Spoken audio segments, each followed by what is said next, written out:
PoCo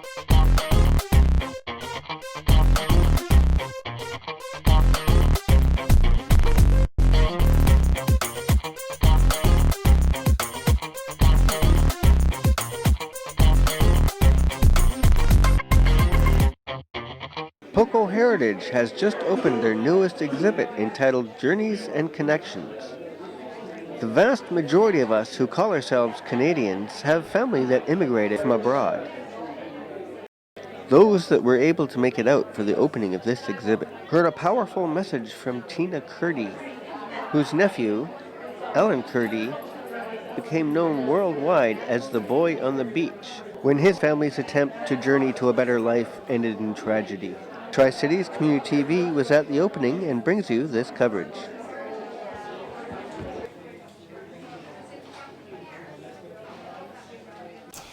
Journeys and Connections. Welcome everybody to our opening today.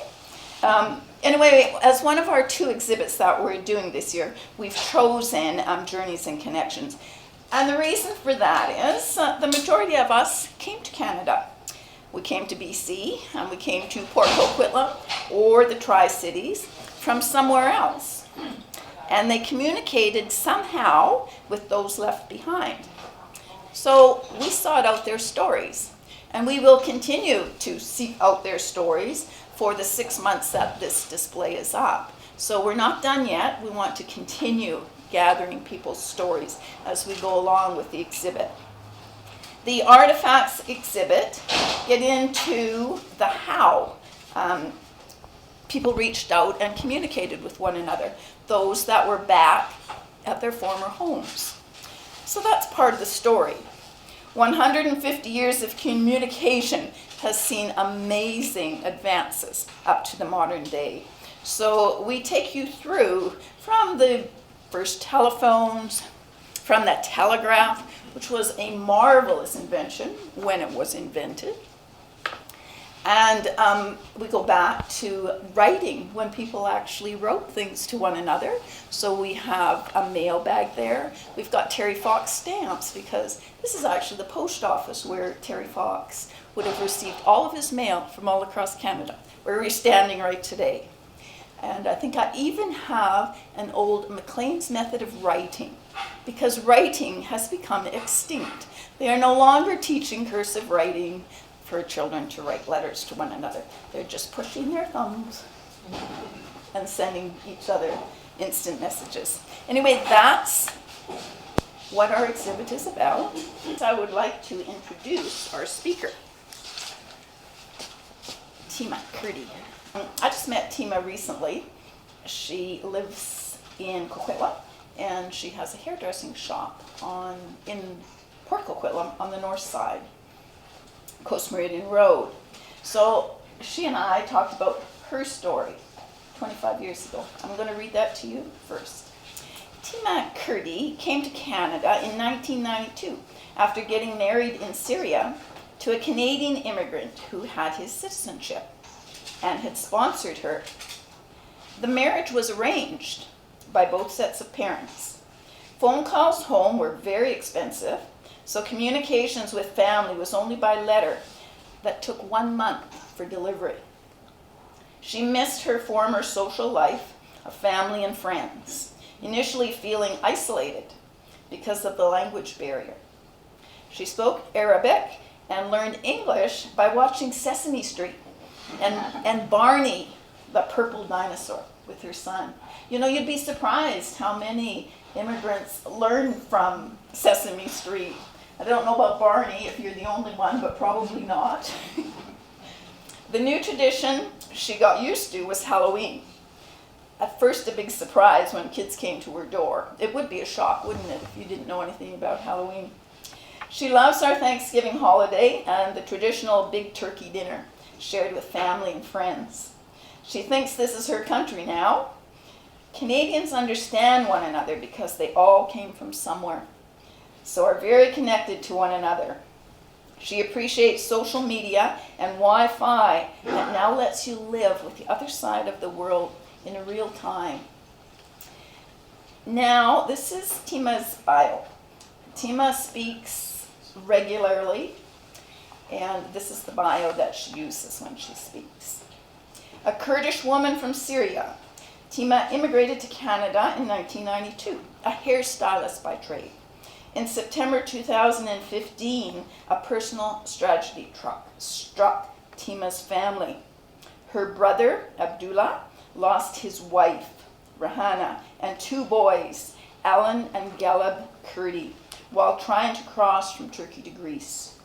The picture of Alan Kurdi lying on the beach woke up the world to the plight of the Syrian refugees escaping their country and brought international attention to the Syrian refugee crisis. Since then, Tima's been an advocate, speaking out to bring awareness to the reality of all the refugees in the hopes that this tragedy can be resolved. So I'd like you to welcome Tima. She's going to talk to us about just what I mentioned there. Tima?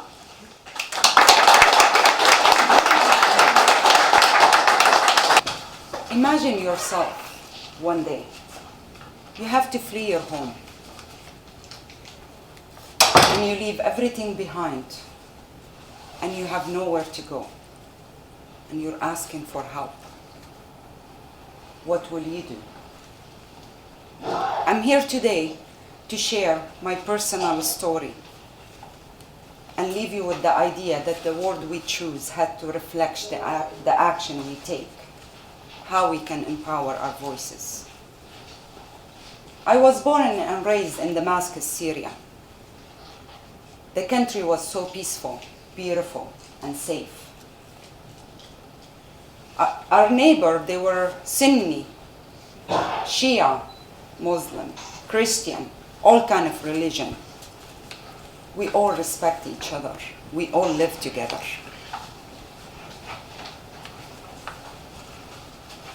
I came to Canada 25 years ago, and life was great. In 2011, the war started in Syria. We all watched the news from our comfortable living room. We saw images of thousands of Syrian people fleeing their home. And we were all asking ourselves why these people are fleeing their home. And we all were silent.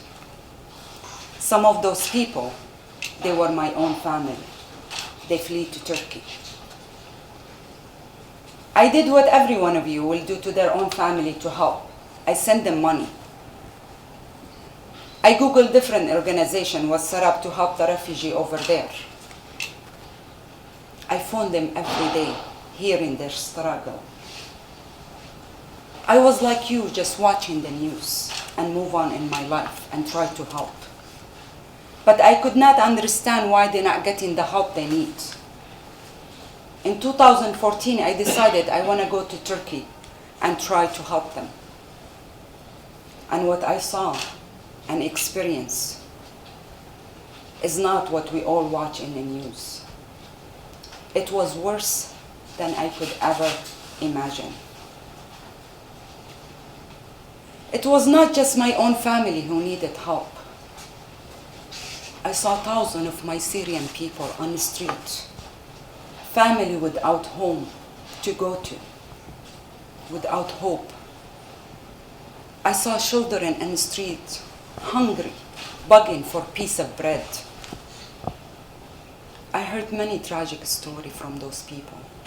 It broke my heart. It changed my life.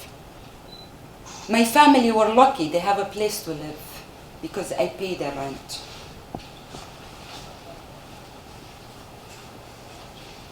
I know I need to help my own family. One day, I took my niece and nephew by hand, and we start walking in the neighborhood. I do not speak Turkish, but I pointed to those kids to let the people know they are Syrian refugees and they need your help. Door after door was slammed shut in my face and was the hardest thing I ever did in my life, begging for help. I didn't know what else to do. We returned home. 24 hours later, a truck showed up, full of furniture, blankets, pillows.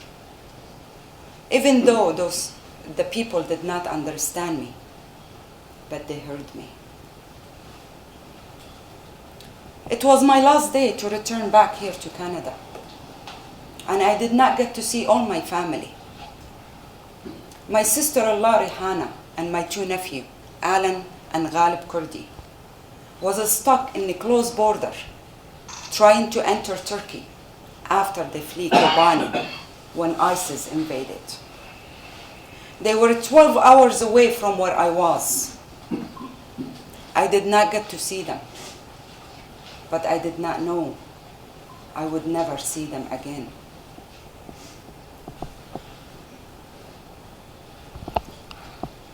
After that visit, I returned back to Canada, to my lovely home, beautiful furniture. And I thought to my mind how lucky we are to live in this beautiful country. I decided I want to try to help my family to bring them here to Canada as a refugee. I tried. Different organization. Every church in Canada, I give them a phone call. Lots of letters, lots of phone call, months and months. But my voice was not heard. Our border was closed. Our system was set up to fail. I have to break the news to my family that I cannot bring you to Canada unless something will change. Give me some time. But the time has run out. Desperate for their own family and children, like thousands of Syrian people were doing that time. My brother Abdullah and his wife Rihanna decided they want to take a risk, trust the smuggler. They thought they will go somewhere would mean freedom, safety, and hope. In September the 2nd in 2015, I heard the tragic news that my sister-in-law Rihanna and my two nephews, Alan and Ghalib Kurdi, have drowned. I don't have to explain to you that moment what happened. The pain was built up on me. All what I remember, I fall on the floor and I scream as loud as I could. Why now? Why them? Why not me?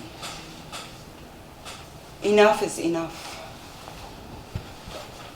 Enough killing, enough suffering. The picture of my nephew, Alan Kurdi, the boy in the beach, was all over the media across the world. It was the wake-up call to the world to tell us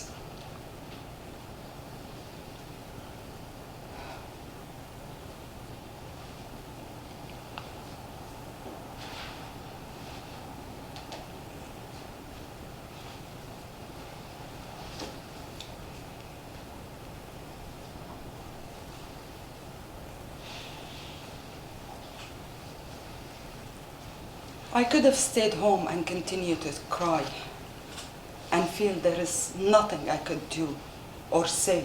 Will it change anything?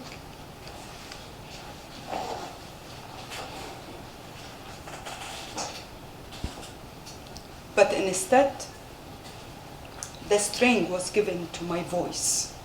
And out of my heart, I decided I want to speak up on behalf of all those suffering people who does not have a voice.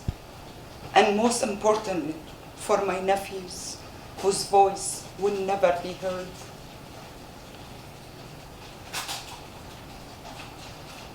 I spoke to media, not just here in Canada, but globally.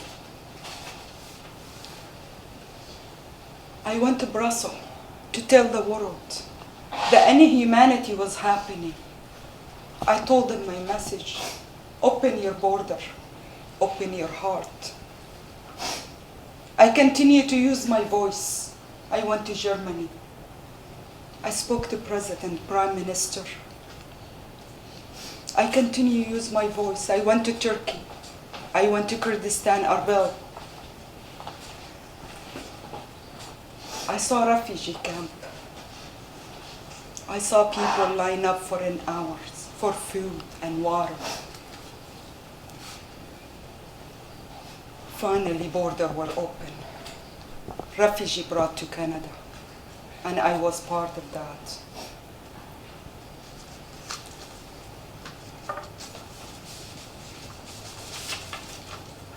It took only one picture. The picture of my nephew, the boy in the beach, to move us to be human. Our tragedy is one of many, and finally made people realize that Syrian refugees, they are the innocent victim. They flee by force, not by choice. The choice no one should ever experience. My heart cried every day as our soul died.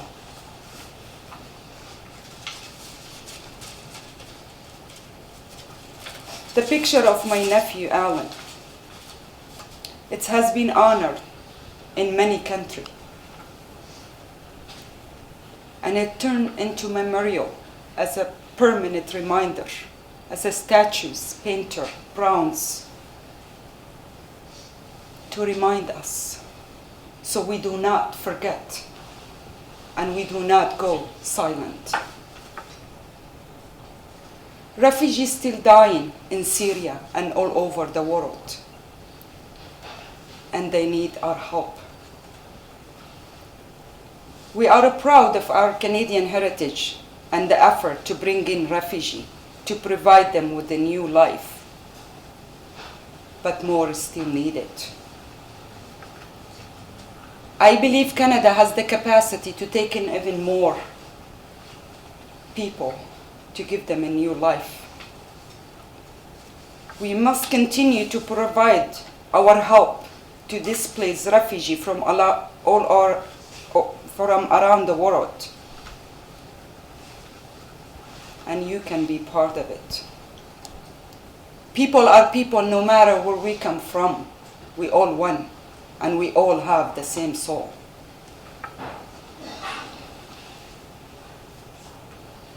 I want to thank all the Canadian people who poured their heart out and welcomed those refugees and helped them to resettle in the new country. Please continue to follow your heart and help the others who needed our help. Pay it forward. We all need each other one day.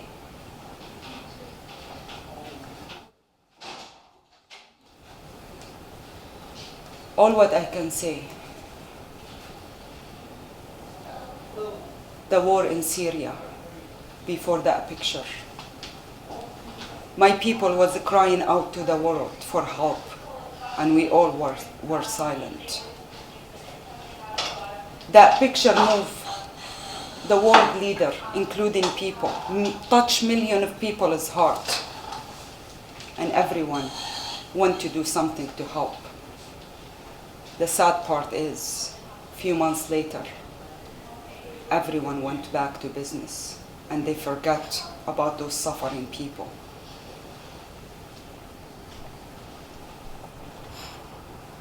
I believe my people, they are not different from anybody around the world.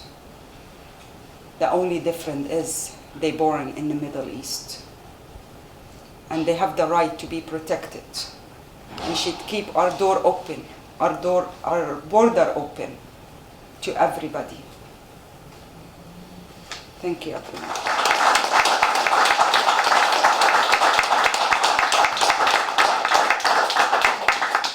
Thank you very much, Tima. I appreciate what you're doing, as do we all. I mean, it's obviously extremely difficult for you to do this and relive the story over and over again. Not every journey to Canada actually makes it here, and not every story has a happy ending, unfortunately. We have lots of different stories, and I hope when we're done with the presentation today, you'll go and have a look at them. There's 34 stories up there, all different walks of life and all different reasons that people came to Canada.